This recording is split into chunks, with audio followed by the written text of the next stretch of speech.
नमो दुर्वारागादि आवीराजतायिने स्वसद्गरं वासं पाठिन्दामितं वन्दं विसर्जन्नासं कल्याणावासं विसर्जन्नासं धारे जोषयामः सद्गुरुवायुराजं दिवसामः चित्तौद्रे मन्त्रविद्यमानो विभोग्लो भोयि नरकीय जीवा पावनं पदवच्चं स्वसम्मते रज्जे चित्तः मणिकप्पपाय उपये पावन्ते विज्ञानं जीवाय रामरं प्राणं यसन्तोमाय वस्तिभरणिभरे विद्येण तादेव विद्योहे भवे भवे पाठजं चन्द्र यान्त्यं वरहन्तं या ब्रह्मवर्ता विद्वत्सुन्दरपूजितामरिकमला या पावनलोकप्रदा या विद्यावरदा समुच्चिमश्रेष्ठात् समुद्रा जिह्वाग्रहमता ओम नमो शिवाणां ओम नमो शिवाणां शरणाणां मंगलाणां लोकोत्तमाणां रावे रोम रैं रोम अस्या उषा त्रैलोक्यललाम बुधाय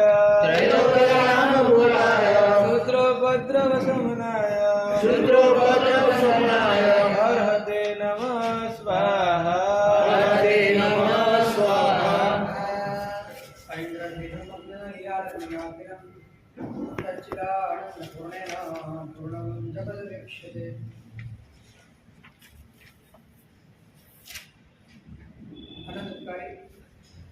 अनंत कल्याण में करनारा धर्म चक्रवर्ती है परमात्मा शासन के अंदर दे गए મહોપાધ્યાય યશોવિજયજી મહારાજ આપણને કોઈ પણ પ્રકારની બાહ્ય પદાર્થોની આંશિક પણ પરાધીનતા વિના અસ્તિત્વની સ્વતંત્રતા અનુભવવાને માટે પૂર્ણતાની વાત કરે છે।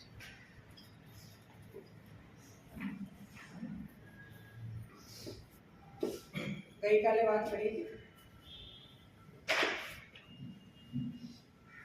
આપણને આદત પડી ગઈ છે હોવા માટે આલંબન લેવા અને જોવા માટે પણ આલંબન લેવા। આલંબન વિના જાણે કે આપણી કોઈ જિંદગી નથી। कोई आकार જોઈએ છે હોવા માટે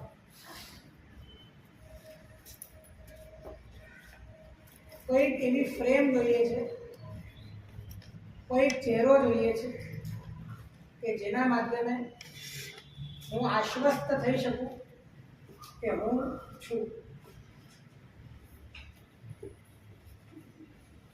અને આ રીતે પોતાનું સ્વતંત્ર અસ્તિત્વ હોવા છતાં સંયોગમાં આવનારા પદાર્થોને પોતાનું સર્વસ્વ માનવાની અસ્તિત્વ માનવાની ભૂલ આ જીવ અનંત કાળથી કરી।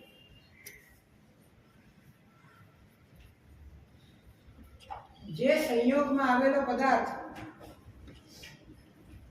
અનંતા જીવોના સંયોગમાં આવીને અનંતા જીવોએ ટેમ્પરરી ટાઈમ માટે જેમાં હું પણ અને મારાપણું કરી લીધેલું છે એવા જ પદાર્થો તમારી પાસે આવે છે। અને જો એમના થયા નથી તો તમારા ત્યાંથી થવા। આ સંયોગ એમનો હું બની શક્યો નથી તો તમારો હું કેવી રીતે બને? પણ સંયોગ જતો રહેવાનો છે એ ખબર છે। અત્યાર સુધી ચાલ્યા ગયા છે એ પણ ખબર છે। પણ સંયોગ બદલાય એનો બહુ વાંધો નથી, પણ સંયોગના આધારે ટકવાની આંતરિક પરાધીનતા ન બદલાય એની આપણે કાળજી રાખવી. સમજાયું કે સંયોગ બદલાય છે, પણ સંયોગના આધારે અસ્તિત્વને સમજવાની, અસ્તિત્વને માનવાની જે ભૂલ ભરેલી આદત છે એ ટકવી જોઈએ, એનો આપણે પૂરો ખ્યાલ રાખવો.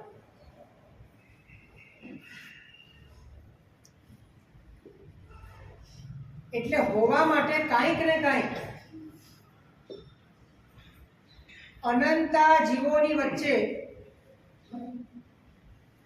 અંગુલના અસંખ્યાતમાં ભાગમાં આવે એટલું સૂક્ષ્મ શરીર આંખે ન દેખાય અનંતા જીવો વચ્ચે એક મળ્યું, તો ત્યાં પણ આ જીવે હોવા માટે એનું આલંબન.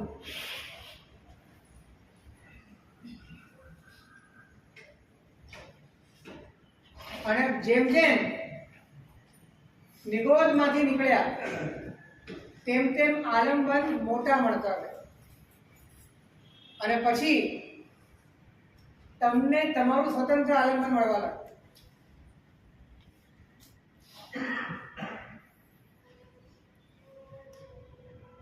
અને નિગોદમાં આટલી ભીડ વચ્ચે એક આલંબન મેળવવા માટે, અને એ પણ સમય કેટલો, એક શ્વાસોચ્છ્વાસમાં 17.5 વખત જન્મ મરણ, અને એટલા નાનકડા સમયમાં પણ આલંબનના માધ્યમે ટકવાની આંતરિક વાસના પ્રબળ. આવો અનંતો સમય નિગોદમાં ગયો, અને રહી ગયેલી એ તૃષ્ણાઓ અને અધૂરપ એને પૂરી કરવા માટે જાણે કે જીવ વ્યવહાર રાશિમાં આવીને તૂટી પડ્યો.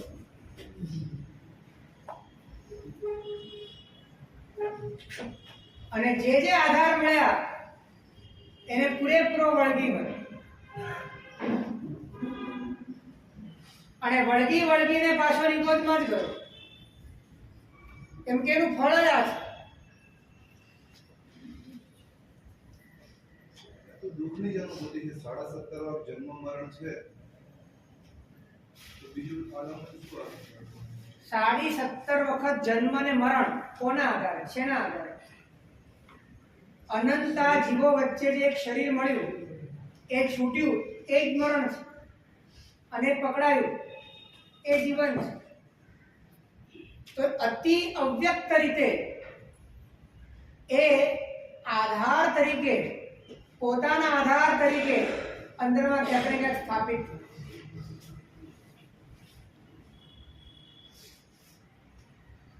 બાકી નિગોદનો જીવ, એની પાસે એવી કોઈ કાયા નથી કે પાપ કરી શકે, એની પાસે એવી કોઈ વાણી નથી કે દુષ્ટ વચન બોલી શકે, એની પાસે મન પણ નથી કેવો વિચાર કરી શકે, અને છતાં પાપના ગંજ ભરે છે. એની પાછળનું મુખ્ય કારણ એની મિથ્યાત્વની વાસના પ્રબળ છે. સર, એ ભૂલ નિગોદમાં ચાલુ હતી અને પછી વ્યવહાર ક્ષેત્રમાં આગળ આવ્યો ત્યારે પણ એ ચાલુ હતી, તો એને આલંબનો વધારે સ્વતંત્ર મળે. એનો અર્થ કે બંને વચ્ચે કોઈ જોડાણ નથી કે ભૂલ અને મળતા આલંબનો વચ્ચે? ના, એવું નથી. આલંબનો સ્વતંત્ર મળવામાં શૂન્ય કારણ છે. નિગોદમાંથી બહાર નીકળવામાં ભવિતવ્યતા કારણ છે, અને આગળ જેમને એને સ્વતંત્રતા મળી એમાં પુણ્ય કારણ છે. અને પુણ્ય એ તો તમને માત્ર ઉપલબ્ધિ કરાવીને આપે છે. એટલે ભૂલને ને મળતા આલંબનોને જોડાણ નથી. તમારા ભીતરમાં જે ભૂલના સંસ્કાર પડ્યા છે, એ સંસ્કાર આલંબન મોટું મળે, આલંબન નાનું મળે, તમે તો એ જ કરવાનું છે. દેવલોકમાં ગયા પછી પણ નિગોદમાં જઈ શકો છો. અને ચરમાવર્ત કાળ આવતા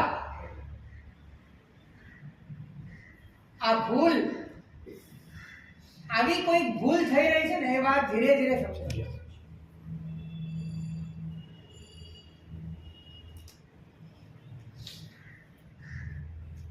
હોવા માટે આલંબન લીધું, જોવા માટે આલંબન.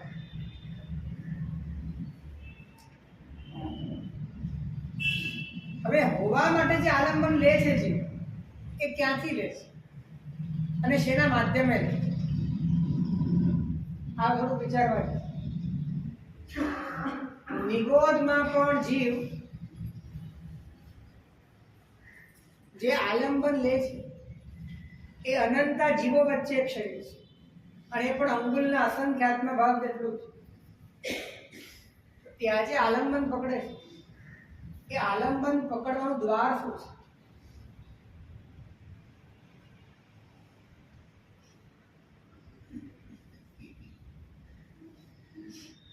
પાંચ ઇન્દ્રિયમાંથી કઈ ઇન્દ્રિય છે ત્યાં?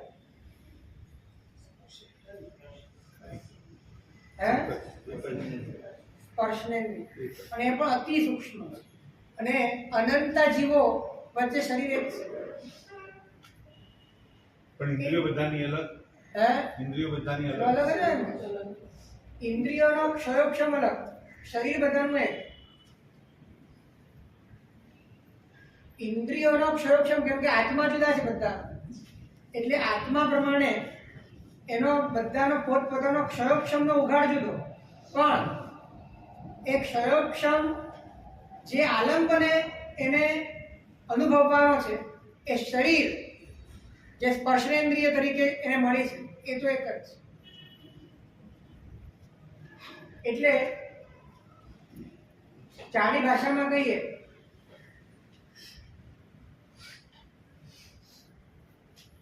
તો એક ચામડીનું સેન્સેશન અનુભવનારા અનંતા જીવો,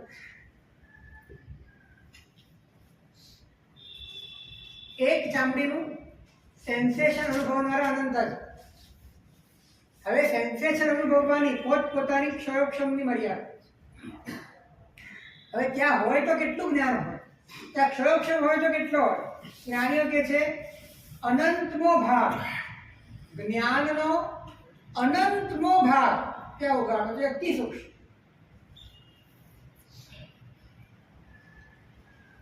તો ત્યાં પણ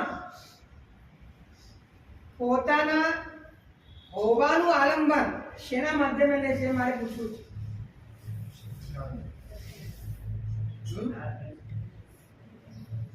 જ્ઞાનના માધ્યમે. એટલે કે એ પોતે જે જુએ છે કે જાણે છે સૂક્ષ્મ રીતે, અવ્યક્ત રીતે, અનંતમાં ભાગે, એમાં જે વિષય એને મળે છે એ જ વિષયને પોતાના હોવાના આધાર તરીકે કન્વર્ટ. સમજાયું કે ફરી બોલ? ફરી બોલ.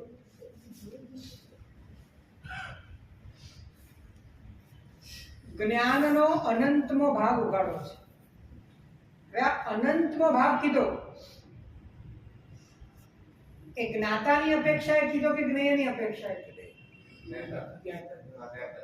જ્ઞાતાની નહીં, જ્ઞેયની. હવે એ જ્ઞેય સાપેક્ષ, જ્ઞેયના વિશ્વમાં જે અનંતમો ભાગ ઉગાડો છે, એ અનંતમાં ભાગે, કારણ કે અતિ સૂક્ષ્મ છે, એ અતિ સૂક્ષ્મ એમનું જે જ્ઞાન છે એ જ્ઞાનનું દ્વાર સ્પર્શનેન્દ્રિય છે. અને સ્પર્શનેન્દ્રિયના માધ્યમે જે વિષય મળે છે એ વિષય અનંતા જીવો વચ્ચે, એટલે અનંતમાં ભાગે રહેલા અત્યંત અવ્યક્ત જ્ઞાનના વિષય તરીકે, સ્પર્શનેન્દ્રિયના વિષય તરીકે જે સૂક્ષ્મ શરીર છે, જેનો બોધ પણ અત્યંત મંદ છે, એટલે કે પોતાના હોવાના આધાર તરીકે એ કોને સ્થાપે છે? પોતાના જ્ઞાનના અનંતમાં ભાગે અત્યંત મંદતાથી જે અવ્યક્ત વિષય જણાય છે એને પોતાના હોવાના આધાર તરીકે. સમજાયું?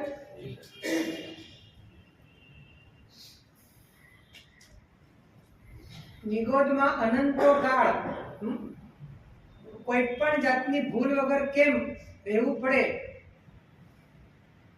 એનું જવાબ અહીંયા છે. આ ભૂલ ભયંકર ચાપ, અને આ ભૂલમાં બાકી બધું આવ્યું.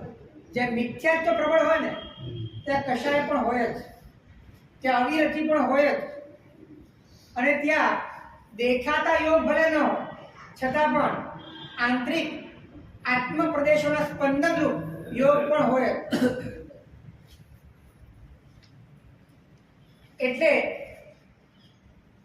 કર્મબંધના બધા જ હેતુઓ ત્યાં પ્રબળપણે ચાલે, અને માટે નિગોદનો જીવ આટલો બધો રખડે.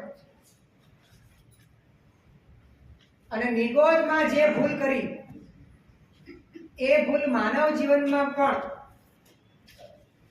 જો એટલી દ્રઢતાથી કરીએ તો જ્યાં હતા ત્યાં જ પાછા જવું.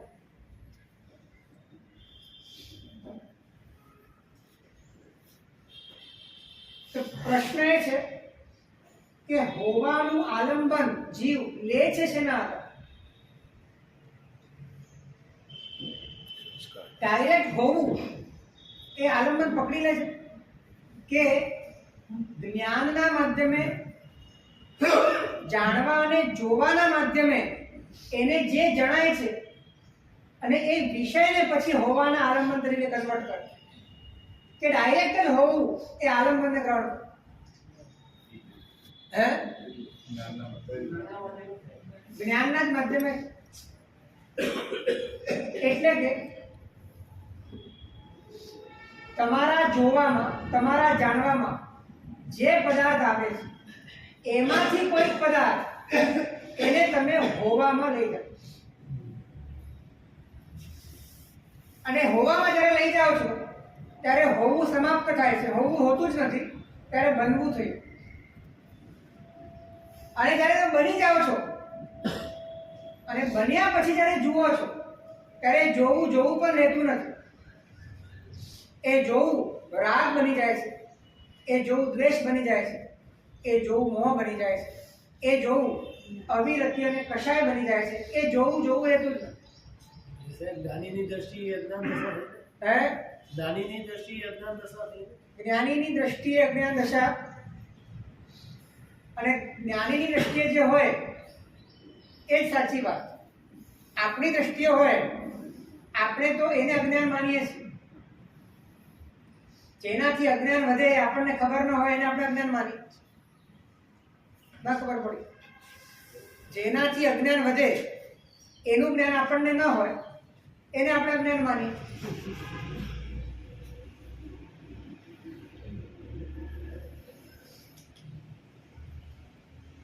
તો આ આખી છે ને, આનું અંદરનું સ્ટ્રક્ચર સમજવા છે.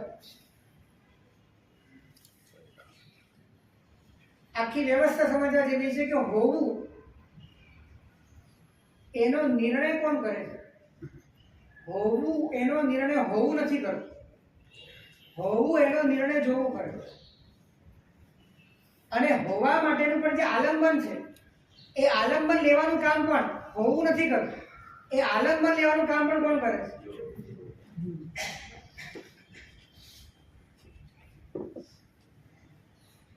એટલે જે ગડબડ છે એ બધી જ જોવામાં છે. એટલે હોવું એને અનુભવવાનું પણ કામ જોવું કરે છે, અને જોવાનું કામ પણ જોવું જ કરે. હોવું તો તમે વટલાઈ જાઓ ત્યારે પણ એમ જ પડ્યું છે, એમ જ રહેલું છે, એમાં કોઈ ફેરફાર થતું નથી. તમારા હોવાને અનુભવવાનું કામ એ પણ જોવાથી છે, અને બાહ્ય પદાર્થોને જોવાનું કામ પણ જોવાથી છે. એટલે કે જ્ઞાનથી છે. મૂળ વાત જ્ઞાનની છે. જોવું એટલે જ્ઞાન.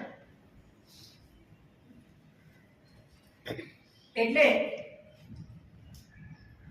તમારું જ્ઞાન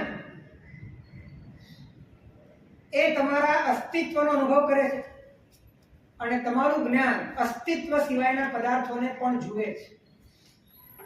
હવે બન્યું એવું કે અસ્તિત્વ સિવાયના પદાર્થોને જે જ્ઞાને જોયા એમાંથી જ એને અસ્તિત્વ તરીકે કોઈકનું ચયન કર્યું અને માટે હોવાની અનુભૂતિ ખંડિત થઈ અને બનવાની અનુભૂતિ ચાલુ છે. અનંત કાળથી બનવાની અનુભૂતિ ચાલુ છે. આ બહુ સહજ રીતે થઈ જાય છે. ચાલુ જ છે, થઈ જાય છે એમ નહીં, ચાલુ જ છે. આમાંથી કેવી રીતે બહાર નીકળાય એ વિચારવાનું. શરૂઆત દેહથી થાય છે. શરૂઆત દેહથી થાય છે એવું નથી. દેહ બહુ બહારનું આલંબન છે. એની અંદરનું આલંબન એ તમારા વિભાવો છે. વિભાવોને કોઈક વિષય જોઈએ છે અને વિષય દેહ વગર પકડાતા નથી, માટે દેહ જોઈએ છે. માટે તમારું અંદરનું જે શરીર છે એ વિભાવ છે. તમારું અંદરનું જે શરીર છે એ મન છે. મનને કામ કરવા માટે, વિષય સાથે કામ કરવા માટે વચ્ચે કોઈ મીડિયેટર જોઈએ. એ મીડિયેટર દેહ છે, માટે દેહ હું છે. એકચ્યુઅલમાં તો મન હું છે, પણ મન વિષય સાથે જોડાયેલું છે. વિષય સાથે કામ કરવું હોય તો વચ્ચે કોઈ મીડિયેટર જોઈએ, એ માટે દેહ છે. માટે દેહ પણ હું છું.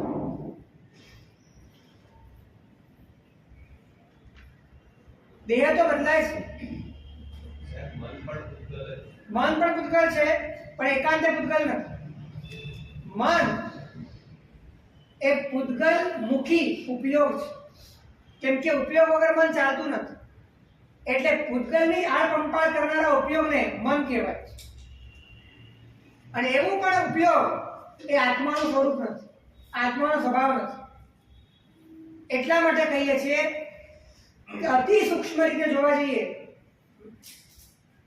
નિગોદના જીવને એને શરીરને પકડવાની, શરીરને સમજવાની કે શરીરના રૂપરંગને જોવાની પણ ક્યાં તમીજ છે.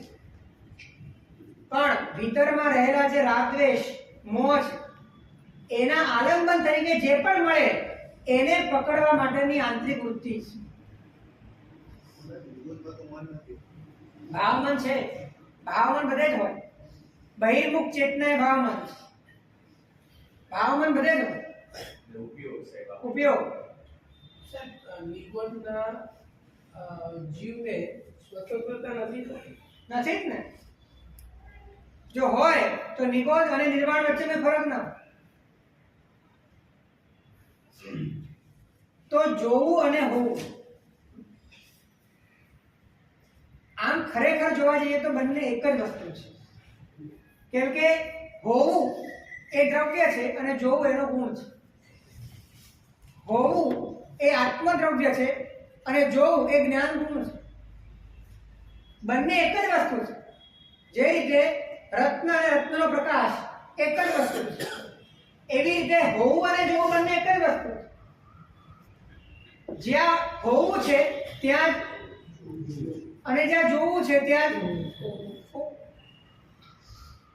પણ અત્યારે આ હાલત એવી છે કે જોવાથી શુદ્ધ હોવું પકડાતું નથી અને હોવાથી શુદ્ધ જોવું પકડાતું નથી. જોઈએ છીએ અને એના માધ્યમે આપણે આપણા અસ્તિત્વને સમજી શકતા નથી. જોઈએ છીએ એના માધ્યમે આપણે આપણા વ્યક્તિત્વને જ સમજીએ છીએ અને વ્યક્તિત્વના માધ્યમે પણ આપણે જે જોઈએ છીએ એ જોવાના માધ્યમે આપણે જે શુદ્ધ જ્ઞાતા દ્રષ્ટા ભાવની આંતરિક જોવાની અને જાણવાની પ્રક્રિયા છે એ ખુલતી નથી. આપણે જે પણ જાણીએ છીએ, જે પણ જોઈએ છીએ એમાં રાગ અને દ્વેષથી ખરડાઈ જઈએ છીએ. એટલે આપણું જોવું અને આપણું હોવું એ મૂળ સ્વરૂપે બંને એક હોવા છતાં અત્યારે બંને એકબીજાને શુદ્ધ રીતે ઓળખાવી શકે એવી સ્થિતિમાં નથી. આપણું હોવું એ આપણા જોવાને ઓળખાવી શકે એમ નથી અને આપણું જોવું એ આપણા હોવાને ઓળખાવી શકે એમ નથી. એનું કારણ શું છે આજે તપાસ. બંને હાજર છે, બંને હાજર છે, બંને મૂળથી એક છે અને છતાં પણ અત્યારે અનુભવમાં એવું આવે છે કે જોવાથી હોવું પકડાતું નથી અને હોવાથી જોવું પકડાતું નથી.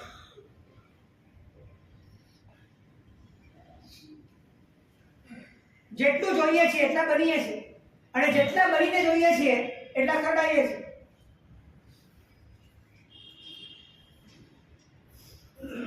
જેટલું જોવા અને જાણવા ગયા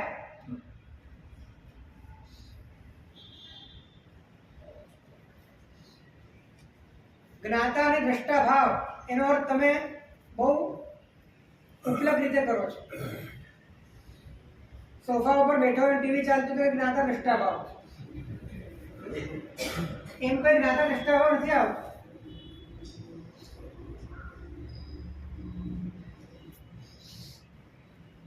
તમે જે પણ જુઓ છો અને જાણો છો એ જોતા અને જાણતા જ તમે કનેક્ટ થાઓ છો.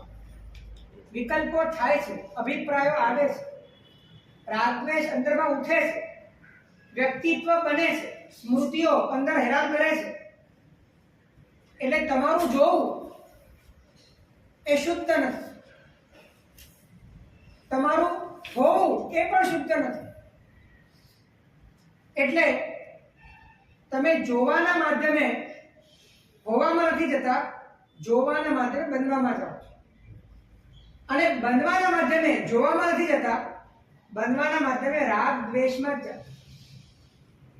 એટલે બનીને જેટલું જોશો રાગ દ્વેષ વધારશે, બનીને જેટલું જોશો એટલા રાગ દ્વેષ વધારશે, અને રાગ દ્વેષથી જેટલું જોશો એટલા તમે બનવામાં વધારે મજબૂત થતા જશો. આ એક વિષ ચક્ર છે. એટલે આમ જોવા જાઓ, હોવું અને જોવું સિદ્ધ પરમાત્મા બે જ વસ્તુ છે. આમ જોવા જાઓ છે એગો મેં સાસો એટલે હોવું, પછી શું કે છે જ્ઞાન દર્શન સંજુ એટલે જોવું, શેષા મેં બહિરા ભાવ, બાકી બધું મારાથી બહાર છે. સવ્વે સંજોગ લક્ષણા, બાકી બધું તો સંયોગ માત્ર છે. મારું સ્વરૂપ તો આટલું જ છે. તો સિદ્ધ પરમાત્મા જે સ્વરૂપ છે એ જ વસ્તુ અત્યારે આપણી પાસે હોવા છતાં એની અંદર ઉત્પન્ન થયેલી વિકૃતિઓના કારણે એ હોવું અને એ જોવું એ શુદ્ધ નથી, અને અશુદ્ધ હોવું અને અશુદ્ધ જોવું એ જ સમસ્ત સંસાર પરિભ્રમણનું એકમાત્ર કારણ.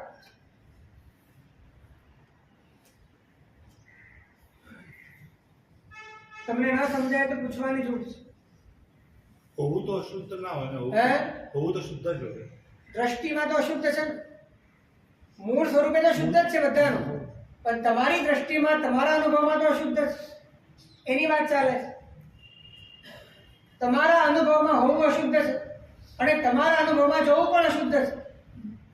નથી જોવાની પ્રક્રિયા શુદ્ધ, નથી હોવા માટેનો અનુભવ શુદ્ધ. અને આ બે જ આધાર છે તમારા મોક્ષના. અને આ બે છે જ નહીં એકચ્યુઅલમાં, એક જ. તો સાહેબ પ્રકાશ હું છે અત્યારે જે હું છું એ તો બનેલો હું છું, તો ત્યારે જ્યારે હું સ્વને જોઉં છું તો એ બી ખોટું જ જોઉં છું. એવું જ છે. એટલા માટે બનીને જોવાનું નથી, બનવાનું બંધ કરવાનું છે. ખ્યાલ આવ્યો કે બનીને જોઈએ છીએ માટે સ્વરૂપ પકડાતું નથી. કેમ કે બનીને જોશો ને તો જોવામાં મિસ્ટેક જ આવે. કેમ કે બનીને જુઓ છો એટલે તમે પોતે પર્યાય બનીને જુઓ છો, અને જે પોતે જ પર્યાય બનેલો છે તો એ પર્યાયને જ જોવાનો છે, એ કઈ દ્રવ્યને જોવાનો નથી.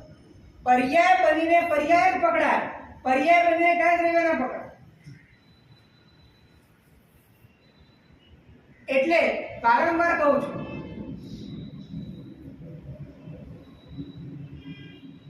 કે તમે હુંને ખતમ કરી દો. તમે જે બન્યા છો એને ટ્રેક કરી નાખો, પછી હોવાને પકડવું નહીં પડે. હોવું અંદરથી પ્રગટ છે. આપણે ટ્રાય કરીએ છીએ કે આપણું જે બનવાનું બવંડર છે એ રહેવું જોઈએ અને હોવું પકડાવવું જોઈએ.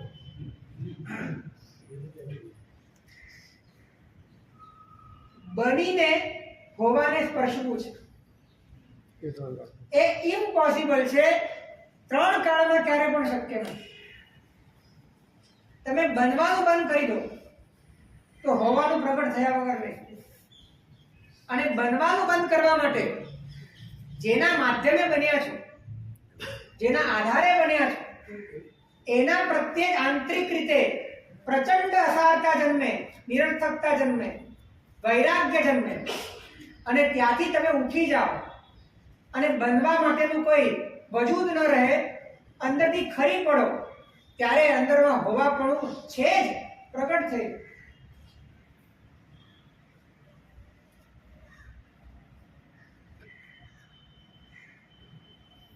એટલે બનીને જોયું છે, જોઈને બન્યા છે. આ બે આપણા રોગ છે. બનીને જોયું છે અને જોઈને બન્યા છે. એટલે આ બંને જણા, બંને આત્માના ગુણો, પોતાનો અનુભવ કરવો એ પણ આત્માનો ગુણ છે, અને બાહ્ય પદાર્થો એને સ્વપર પ્રકાશકતાએ જાણવા એ પણ આત્માનો ગુણ છે. આ બંને ગુણો એ કર્મના પ્રભાવમાં આવીને બંને જણાએ આત્માની સ્વાભાવિક સુખની, આનંદની સ્થિતિનું નખોદ વાળવાનું જાણે કે નક્કી કરી નાખ્યું. જે બે ગુણો શિવ મંજિલને પમાડનારા છે, એ જ બે ગુણો વિકૃત થતા આ સંસાર ઉભો થાય છે.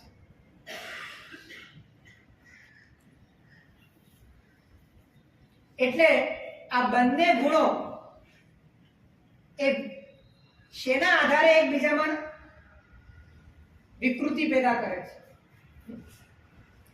એમાં વચેટીઓ કોણ છે? એમાં વચેટીઓ એ છે આલંબન, વિષય. જો તમે જે બનો છો એ પણ આલંબનના આધારે જ બનો છો, અને તમે જે જુઓ છો એને માટે પણ તમને આલંબન જોઈએ છે. જોવામાં જે આલંબન લો છો એમાંથી જ તમે બનો છો, અને બન્યા પછી જે જુઓ છો એમાં પણ તમને આલંબન જ જોઈએ છે. આ રીતે વચેટિયા તરીકે આલંબન છે વિષય. અને માટે જોવાની પ્રક્રિયા પણ અશુદ્ધ થઈ, હોવાની પ્રક્રિયા પણ અશુદ્ધ થઈ. એટલે મૂળમાં બંને એક છે, જોવું અને હોવું. અને આ બંને એક એ જ્ઞેયના આધારે, જ્ઞેયાકારના આધારે, આલંબનના આધારે જ્યારે બંને એકબીજા સાથે જોડાય છે ત્યારે બંને જુદા પડે છે. અને જુદા પડ્યા પછી બંને જોડાય છે, જુદા પડ્યા પછી બંને જોડાય છે ત્યારે એ સંસાર ઉભો કરે છે. જુદા પડ્યા પછી બંને જુદા રહે છે તો બંને એક થઈ જાય છે અને મોક્ષ માર્ગ ઉભો કરે. થોડી ટેકનિકલ ભાષા છે, સમજાવું કેવી રીતે.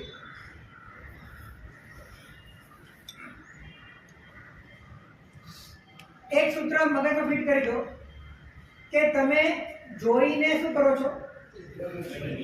બનો છો. અને બનીને શું કરો છો? એટલે બંનેના કાર્યક્ષેત્ર એકબીજા સાથે સંકળાયેલા. જુઓ છો તો માત્ર જોતા નથી, જુઓ છો તો બનો પણ છો, અને બનો છો તો માત્ર બનતા નથી, જુઓ પણ છો. એટલે તમારું બનવું એ હોવામાં નથી જતું. તમારું બનવું એને ટકવું હોય તો એને કાંઈક વારંવાર જોયા જ કરવું પડે, જાણ્યા જ કરવું પડે, તો એ ટકી શકે. એને ખોરાક જોઈએ. અને તમારું જોવું એના માધ્યમે પણ તમે સતત બન્યા કરો છો. એટલે હોવું અને જોવું એ બંને એ એકબીજાના માધ્યમે બનવાની વાતમાં અને રાગ દ્વેષની વાતમાં ટેકો આપો. વ્યક્તિત્વ અને વિભાવ આ બંને એકબીજાને ટેકા. તમારું જોવું વિભાવ બની ગયું અને તમારું હોવું એ વ્યક્તિત્વ બની ગયું. વ્યક્તિત્વ અને વિભાવ ચાલે છે. હવે આ બેને ગઈકાલે જે વાત કરી હતી છેલ્લે એ જ વાત પાછી દોહરાવું, કેમ કે ગઈકાલે મને ખબર છે તમને સમજાયું નથી, એટલે જ આજે આ વિષય લીધો છે.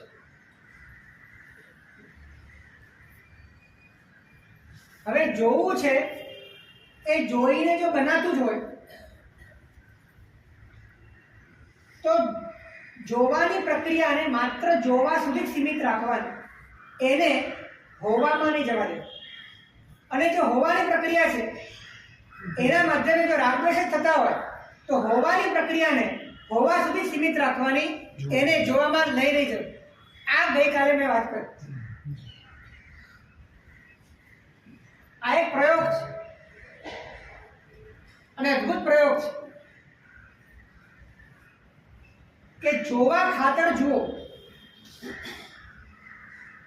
જુઓ છો તો માત્ર જુઓ, બનો નહીં. અને તમે છો તો માત્ર છો, એને માટે તમારે બીજું કંઈ જાણવાની જરૂર નથી. જો આ રીતનું અભ્યાસ કરવામાં આવે તો બંનેને એકબીજાનો આધાર ન મળતા બંને ખરી પડે. અને બંનેમાંથી જ્યારે આલંબન ખરી પડે ત્યારે બંને પોતાના મૂળ સ્વરૂપે એક થઈ જાય. ત્યારે એગો મેં સાસવ અપ્પા નાળ નંસણ સંજુઓ શેષા મેં બાહિરા ભાવા સવ્વે સંજોગ લખ. અને આપણે પ્રેક્ટિકલ સમજીએ.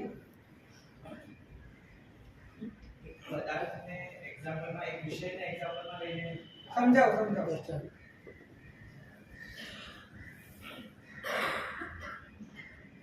સૌથી પહેલા આપણે જોઈએ છીએ બનવામાં. હવે આપણે જોવું છે પણ બનવું નથી, બરાબર? તો હવે જોવાની ક્રિયાને જોવા સુધી સીમિત રાખવી, એને બનવામાં જવા નથી દેવું. તેને માટેનું સૂત્ર એ છે કે જોવા ખાતર જુઓ. હવે તમે જે પદાર્થોને હું માનો છો એ તમામ પદાર્થ એ દેખાય છે તમને? હે? દેખાય એવા છે કે? દેખાય એવા છે કે? તો જ્યારે તમારું નામ રાજેશ દેખાય છે, તમારો આકાર કાચમાં તમને દેખાય છે, લોકો તમને જે રૂપે ઓળખે છે, એ વિશેષણો, એ ઉપાધિઓ અને નજરો એ તમને દેખાય છે. તો એ દેખાય છે તો એને માત્ર જોવા સુધી સીમિત રાખો. એને આ હું છું એમ કન્વર્ટ કરવાની જરૂર નથી. પણ જોઈ લે, વાત પતી ગઈ, ત્યાં સ્ટોપ છે. એક પ્રયોગ કરી જો. અરીસાની સામે ઉભા હો અને સામે તમને જે દેખાય તો એ દેખાય છે તો માત્ર તમે એને જુઓ. આ હું છું એ રીતનું કનેક્શન કરવાની જરૂર નથી. ચાલે કે નહીં? શું કરજો? હા, અરીસો પણ નથી કરતો, એમ તમારે પણ નહીં કરવા. તો જોવા ખાતર જુઓ, હોવા ખાતર ન જુઓ. હોવા માટે ન જુઓ, બનવા માટે ન જુઓ, પણ જુઓ છો માટે જુઓ. એને તમારે હોવામાં ડાયવર્ટ કરવાની જરૂર શું છે, એમાં બનવામાં ડાયવર્ટ કરવાની જરૂર શું છે, એને ત્યાં સુધી જ રાખો.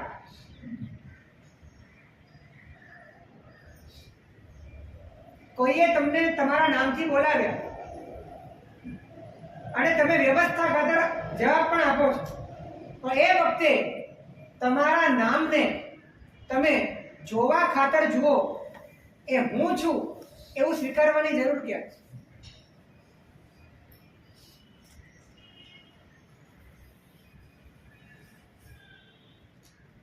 તમારો ભાર બનવા પર છે, બનવા માટે જ જુઓ છો અને જોઈને બનો છો. આ ધારાને અટકાવવા માટે આ એક પ્રયોગ જીવનમાં લાવવો જરૂરી છે કે જ્યાં જ્યાં મને હું અનુભવાય છે એ દરેક દ્રશ્યોને મારે માત્ર જોવા ખાતર જોવા છે, બનવા ખાતર, હોવા માટે માત્ર જોવા માટે. શ્વાસ ગયા પછી બોડી કરે, નામ પણ નથી લેતા. શ્વાસ એટલા જાય પછી બોડી જ કરે. હા, બોડી જ કરે છે. તો તમારે પણ એ જ કરવાનું, જીવ છે જીવ. એમાં વાંધો ક્યાં છે? જેમ એ લોકો જીવ ગયા પછી તમારા શરીરને અજીવ માને છે, એમ તમે જીવતે જીવતા તમારા શરીરને અજીવ કેમ ન માનો છો? હે? આમાં ક્યાં ડિફિકલ્ટ છે? જે દેખાય છે એ દ્રશ્ય છે, અને જે દ્રશ્ય છે એ માત્ર મારી જોવાની મર્યાદામાં જ આવી શકે, હોવાની મર્યાદામાં ન આવી શકે એટલું નક્કી કરવાનું. એમાં વાંધો ક્યાં છે?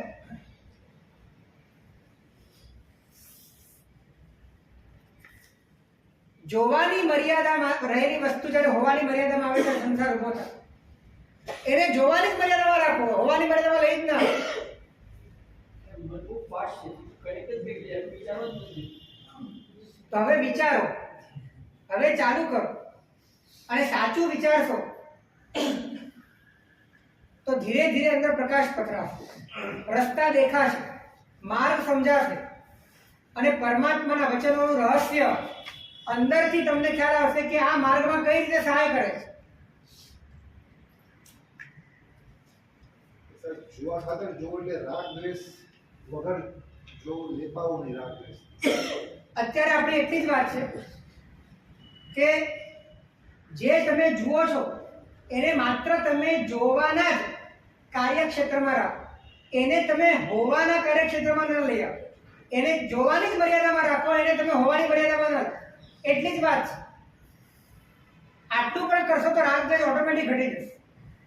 કેમ કે બધા જ રાગદ્વેષનું મૂળ એ તો હું અને મારું છે. અને જ્યારે તમારું હું પણ જ અંદરથી શિથિલ થઈ ગયું, ખરી પડ્યું, તો રાગદ્વેષ શેને માટે આવશે? અને આવશે તો પણ કેટલા ચાલશે? હે? તરત પકડાઈ જાય. શું નથી બનતું? ખાલી માત્ર જોવું બનતું નથી. ઓપિનિયન આપ્યા જ કરે છે. એક વાત ધ્યાનમાં રાખો, ઓપિનિયન કોણ આપે છે? કોણ આપે છે? ઓપિનિયન આપનાર વ્યક્તિત્વ છે, ધ્યાન રાખો. ઓપિનિયન આપનાર અહંકાર છે. હવે આપણી જે વાત ચાલી રહી છે, હવે અહંકાર જે બન્યો છે એ દ્રષ્ટાના આધારે બન્યો છે કે દ્રશ્યના આધારે બન્યો છે? હવે એ દ્રશ્યને તમે જોઈ શકો છો ને, તો તમે એને એ માનતો નથી કે આ દ્રશ્યને હું જોઈ રહ્યો છું. તે વખતે માનતો નથી. માનતું નથી, પણ અભ્યાસ કરવાથી એટલો તો ખ્યાલ આવે છે કે આ દ્રશ્ય છે, આ દેખાય છે, એટલો તો ખ્યાલ આવે છે. ખાલી એટલું દેખાય છે આ શરીર છે. દેખાય છે તો જે દેખાય છે એને દેખવાની મર્યાદામાં રાખો, એને હોવાની મર્યાદામાં કેમ રાખો છો? આવો અભ્યાસ વારંવાર કરવાથી ધીરે ધીરે ખ્યાલ આવશે કે બધું જ દ્રશ્ય છે, બધું જ જ્ઞેય છે, બધું જ બાહ્ય છે, અને મારું સ્વરૂપ માત્ર જ્ઞાન સ્વરૂપ છે. હું માત્ર છું, એ જ મારું સ્વરૂપ છે. જોવાથી બાહ્ય પદાર્થ સાથે જોડાઈને એને જ પોતાના હુંમાં કન્વર્ટ કરીને તમે રહ્યા, એ રહ્યું, અને છતાં પણ તમે એના બની ગયા, એ તમારું બની ગયું. આવી ભ્રમણામાં અનંતકાળથી આપણે જીવીએ. પેલા તાંદુલિયા મસ્તી છે. અરે કઈ લેવા દેવા નહીં, પણ માઇન્ડ ચાલ્યા ચાલ્યા જ કરે. અને તંદુલિયા મસ્તનું માઇન્ડ પણ એટલા માટે ચાલ્યું કેમ કે પોતે માછલું હતું ને એવો એને એવો ભાન હતો. જો પોતાના શરીરને પણ દ્રશ્ય તરીકે જોયું હોત તો ભેદ પડતા વાર ન લાગે. પણ દ્રશ્ય તરીકે જેને હું તરીકે સ્વીકાર્યું છે એને દ્રશ્ય તરીકે જોવાની આપણી તાકાત જ નથી, આપણી કોઈ અંદરમાં એવી જાગૃતિ જ નથી કે જેના કારણે ભેદ પડી શકે. તો આટલું કામ કરવાનું છે, ગોતી રાખવાનું કે મારો હું કયો છે, અને જે હું હશે ને એ બધો દ્રશ્યના આધાર પર હશે. અને દરેક દ્રશ્ય એ તમારી જોવાની મર્યાદામાં આવશે, અને જે જોવાની મર્યાદામાં હોય એ હોવાની મર્યાદામાં નહીં લઈ આવવાનું. આટલું જ કામ કરવાનું.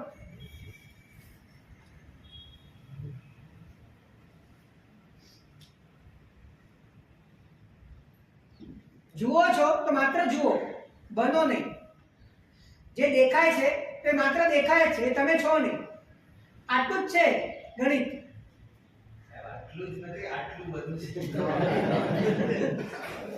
તરત દેખાવ ચેતનાહીન બની જવું છે. હે? ચેતનાહીન બની જવું. ચેતનાહીન નહીં, ચૈતન્ય પૂર્ણ બની જશે. કેમ કે જે પદાર્થોમાં ચેતના નથી એની પાછળ ધસડાઈને, એની પાછળ રંગાઈને, એની અંદર તમારો જાન આપીને આમ પણ તમે ચૈતન્યહીન બની જ ગયા છો.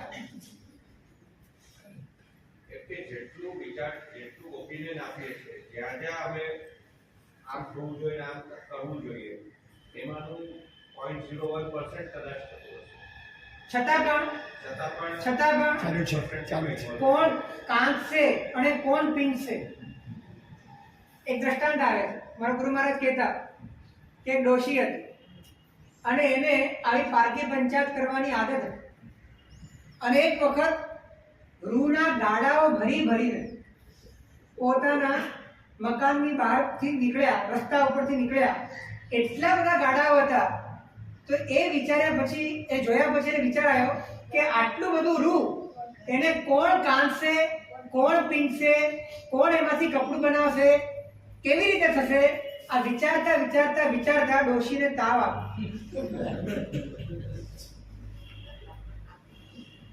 વૈદ્યોને બોલાવ્યા. વૈદ્યોએ કહ્યું કે નાડી જોતા તો એવું કંઈ લાગતું નથી, કે શું વિચારે છે શું? તો આસપાસ વાળાએ કીધું કે આ ચાલે છે, કોણ કાંતશે ને કોણ પીંછશે.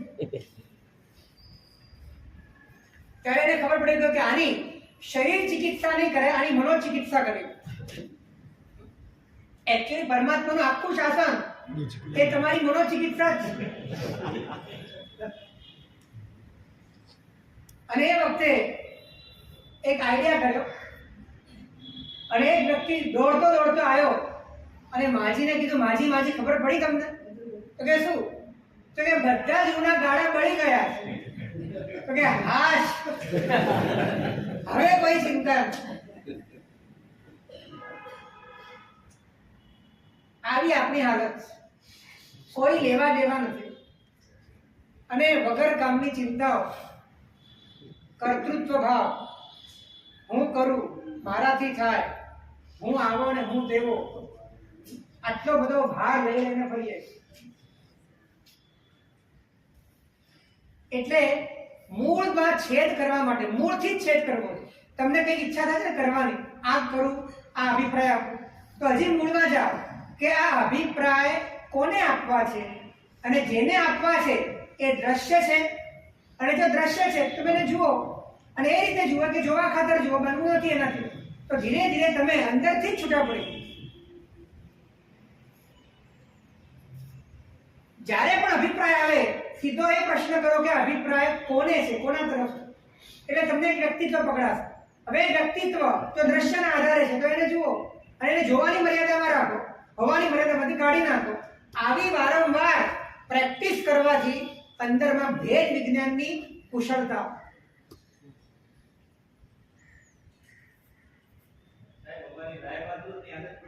શું કહો છો? એટલે અચ્છા, સલાહ આપવાની આદત.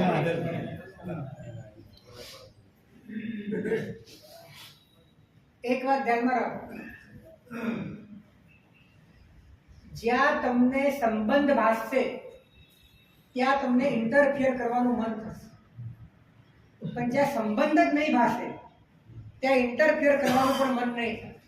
અને સંબંધ ન ભાસે એ માટે તમારે પોતે જ પૂતગલની જાતિમાંથી બદલાવવું પડશે, નીકળી જવું પડશે. અને નીકળી જવા માટે તમારે તમારા હુંને એક દ્રશ્ય તરીકે જોવો પડશે. અને એ રીતે જોવો પડશે કે તમે એને જોવા ખાતર જુઓ છો, એનાથી તમે બનતા નથી, એનાથી તમે કંઈ થતા નથી. એ છે માટે તમે છો, એવી કોઈ વાત નથી. બધે દેખાય છે એટલી જ વાત. આવું કરવાથી હું તમને ગેરંટી સાથે કહું, જો તમે પ્રામાણિક રીતે કરી શકો તો ખૂબ જ અલ્પ સમયમાં તમારો મોહ અંદરનો પાંગળો થઈ, ભીતરમાં રહેલા પરમાત્મા તમને આછા પાતળા દર્શન આપવાનું ચાલુ કરે. પ્રક્રિયા સમજાય છે આખી? હા કે ના? શું આપણે બીજાના સંબંધો, બીજાને કઈ સલાહ ના આપીએ તો આપણે સ્વાર્થી ન બની જઈએ. એટલે કઈ ખોટું થતું હોય કે સાચું થતું હોય, આપણે કોઈ સલાહ જ ન આપીએ કોઈને. હકીકત તો એ છે ઘરમાં રહીએ તો સ્વાર્થી જ બની જઈએ. આપણે સલાહ આપીને પણ આપણો સ્વાર્થ જ પૂરો કરતા હોઈએ. ખરેખર તો એ છે, કેમ કે સલાહ એટલા માટે આપીએ છીએ, એક તો આપણા વ્યક્તિત્વનું પોષણ, અને સલાહ પણ ત્યાં જ આપીએ છીએ કે જેના માધ્યમે ક્યાંક ને ક્યાંક આપણને ફાયદો મળવાનો, અને કમસે કમ એટલો ફાયદો મળે કે એ મને માને. એટલે સલાહ આપવી એ પરમાર્થ નથી, સલાહ ન આપવી બહુ મોટો પરમાર્થ છે. અને સલાહ આપવી હોય તો એવી આપવી જોઈએ કે જેનાથી એના ભીતરમાં રાગ દ્વેષ અને મોહના જાળા તૂટે. અને એવી સલાહ આપવાની તાકાત ત્યારે આવશે જ્યારે તમારા તૂટેલા. અને જ્યાં સુધી ન તૂટે ત્યાં સુધી કોઈ સલાહ આપવા જેવી નથી.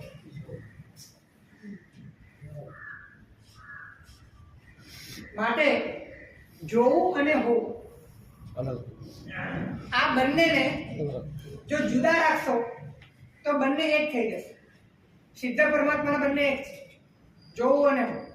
કેમ કે એ બંનેને જ્ઞેયના માધ્યમે જોડતા નથી, દ્રશ્યના માધ્યમે જોડતા નથી.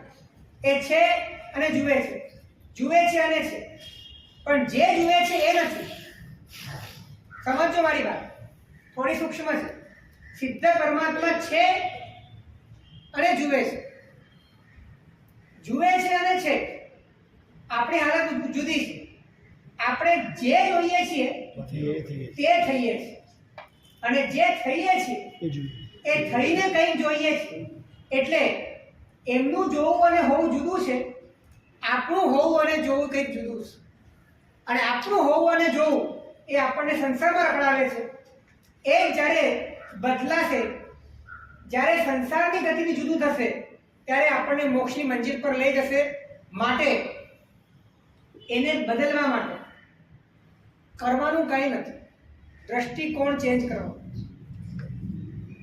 તમારો નજરિયો બદલવાનો. જે દ્રશ્યો તમને દેખાય છે એ દ્રશ્યને દ્રશ્ય તરીકે જ રાખવાનું છે.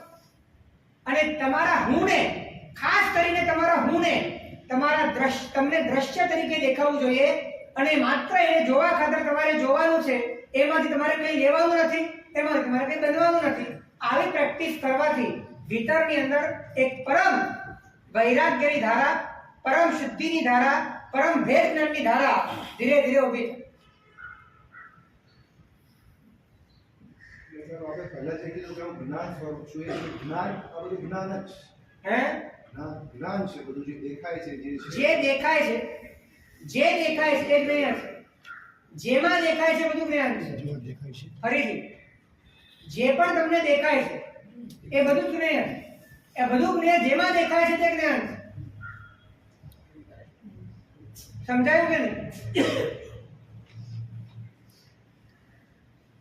કાચમાં જે દેખાય છે એ કાચ છે. કાચમાં તમને આ સ્થાપનાજી દેખાય તો એ કાચ છે. સ્થાપનાજી છે, કાચ છે. એમાં પણ આ સ્થાપનાજી તમને જેમાં દેખાય છે એ શું છે? એ કાચ. જે દેખાય એ કાચ નથી, જેમાં દેખાય તે કાચ. એ રીતે જે જણાય તે જ્ઞાન નથી, જેમાં જણાય તે જ્ઞાન. તો આપણે શું કરીએ છીએ? જ્યારે જોઈએ છીએ ત્યારે જે જણાય છે ને એને જ આપણે જ્ઞાન માની લઈએ. આ ભૂલ છે. અને એને આપણે એટલે જે જોઈએ છીએ, જેને જોઈએ છીએ એના માધ્યમે જ આપણે હોઈએ છીએ, અને એના કારણે આપણે બનીએ છીએ. એવું ન થાય એ માટે આ એક પ્રક્રિયા કરવાની છે, એક અભ્યાસ કરવાનો છે કે આપણે જોવાને જુદું રાખવું છે, હોવાને જુદું રાખવું છે. અને અત્યાર સુધી જેના માધ્યમે આપણે બન્યા છીએ એ બધાને જોવાના કાર્યક્ષેત્રમાં લઈ જવું છે, એ બધાને દ્રશ્ય તરીકે મૂકી દેવું છે. તો તમે ફ્રી થઈ ગયા. હવે તમે કંઈ બન્યા નહીં, હવે તમે કંઈ થયા નહીં, હવે તમે માત્ર છો. તો આ અભ્યાસ છો એમને પ્રગટ થશે. તમારે ફક્ત જે બની ગયા છો ને એને તમારે ખદેડવાનું છે, એને જ તમારે કાઢવાનું છે. છો માટે કોઈ મહેનત નથી કરવાની. જે બની ગયા છો એને જ તમારે ટાળવાનું છે. છો તો સહજ સ્વરૂપે હાજર છે, હાજરા હજુર છે. હાજરા હજુરના પડછાયામાં એને પૂંઠ કરીને એના સબસ્ટિટ્યુટ રૂપે તમે કંઈક નવી વસ્તુ કાલ્પનિક રીતે ઊભી કરી છે અને માટે જે હાજરા હજુ છે દેખાતું નથી એને તમે તોડી નાખો તો એ હાજર જ છે.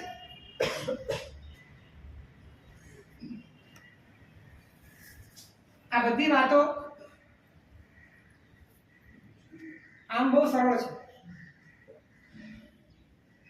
પણ આનો એપ્લાય કરવામાં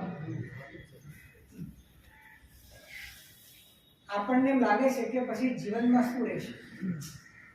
બધું જ જોવા જઈશું અને જોવા ખાતર જોશું તો પછી મજા નહીં આવે. આ જ પ્રશ્ન તમારા મનમાં દેખાય છે, તમારી આંખોમાં વંચાય છે. હે એકવાર રસ ઉડાડવામાં પણ રસ રાખી જો, એકવાર રસને ઉડાડવાનો પણ રસ રાખી જો તો તમને ખ્યાલ આવશે કે રસ શું છે. રસ પીધા પછી પણ રસમાં રસ રહેતો નથી. હે રસ પીધા પછી પણ રસમાં રસ રહેતો નથી, પણ રસ પાછી લાગે છે. રસ લાગે છે અને એનું જ નામ નશો છે. એ જ ગેન છે, એ જ કેફ છે તમારો.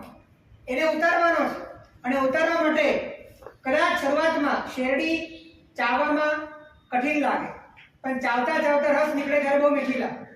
એ રીતે શરૂઆતમાં આ વૈરાગ્યનો પણ કાઠો લાગે, પણ જેમ જેમ આગળ વધો તેમ તેમ અંદરનો સ્વભાવનો રસ સ્પર્શાય તેમ તેમ એ બધી જ કઠિનાઈ અંદરથી ઓસરી જાય અને આવી સાધના માર્ગમાં સરળતા વધે, સહજતા વધે, ઉત્સાહ વધે, સત્વ વધે, સમજણ વધે. એ માટે શ્રવણ બહુ જરૂરી છે. સાંભળો છો ત્યારે આટલું સમજાય છે. અને અમારો સંઘ ચોમાસામાં હતો, શેષકાળમાં અમે અત્યારે આવ્યા પછી જતા રહીશું. અમારું કંઈ કાયમ આવવાનું થતું નથી, મહાત્માઓ પણ કાયમ હોતા નથી, પણ જ્ઞાની એમ કહે છે કે એક પણ દિવસ સત્સંગ વગર રહેવાય, એક પણ સિંગલ ડે સત્સંગ વગર ન રહે. તમારા લગ્ન હોય એ દિવસે પણ સત્સંગ તો કરવો જ પડશે. કેમ કે આ તમારું દર્દ એવું છે એની દવા રોજ લેવી. માટે પહેલાના કાળના શ્રાવકો પણ લગ્નના પ્રસંગોમાં મહાત્માઓના વૈરાગ્યસભર વ્યાખ્યાનોની શ્રેણી રાખતા. 8 દિવસના વૈરાગ્યસભર વ્યાખ્યાનો થતા કે છેલ્લે સુધીમાં પણ ક્યાંક અંદરમાં જીવડો જાગે. એક પણ દિવસ સત્સંગ વગરનો ના જોઈએ. મહાત્મા નો સંગ મળે તો સોનામાં સુગંધ, પણ મહાત્માનો સંગ ન મળે તો મહાત્માઓના સંગથી અત્યાર સુધી જે સાંભળ્યું છે, સમજ્યા છે, એને વાગોળવા માટે પણ આપણે પ્રયત્ન કરવો જોઈએ અને એ રીતે પણ સત્સંગ કરવો જોઈએ. અને સત્સંગ કરવા માટે એકલા કરીએ ને તો કંટાળો, એકલા કરીએ તો નિયમિતતા પણ ન રહે, એકલા કરીએ તો કદાચ આપણી સમજણ પણ અધૂરી રહે, આપણે કન્ફ્યુઝ પણ રહીએ કે આમ જ બરાબર વિચારું છું કે આનો અર્થ બીજો પણ હોઈ શકે. એટલા માટે જો સમાન રુચિવાળા તત્વ પીપાસુઓ, તત્વ જિજ્ઞાસુઓ સાથે મળીને, મહાત્મા હોય કે ના હોય, સાથે મળીને જો સ્વાધ્યાય કરે તો એ તમારો સત્સંગ રોજ તમારા ભીતરની અંદર ભગવાનને પામવા માટેનો ઉર્જા સ્ત્રોત ભરીને તમારા સાધનાની અંદર એક અદ્ભુત કોટીનું બળ પૂરશે. માટે અમારી ઈચ્છા એવી છે, અમે જ્યાં જ્યાં ચોમાસા કર્યા છે ત્યાં ત્યાં લગભગ આવું બન્યું છે કે ચોમાસું પતી જાય અને અમે નીકળી જઈએ પછી પણ આવા તત્વ જિજ્ઞાસુ શ્રાવકો મહાત્મા હોય કે ન હોય ઉપાશ્રયમાં આવે, ભેગા થાય, સામાયિકમાં તત્વનો સ્વાધ્યાય એમનો ચાલતો. તો ઈડલામાં આ શક્ય છે કે છે સર? હા કે ના? જી સર.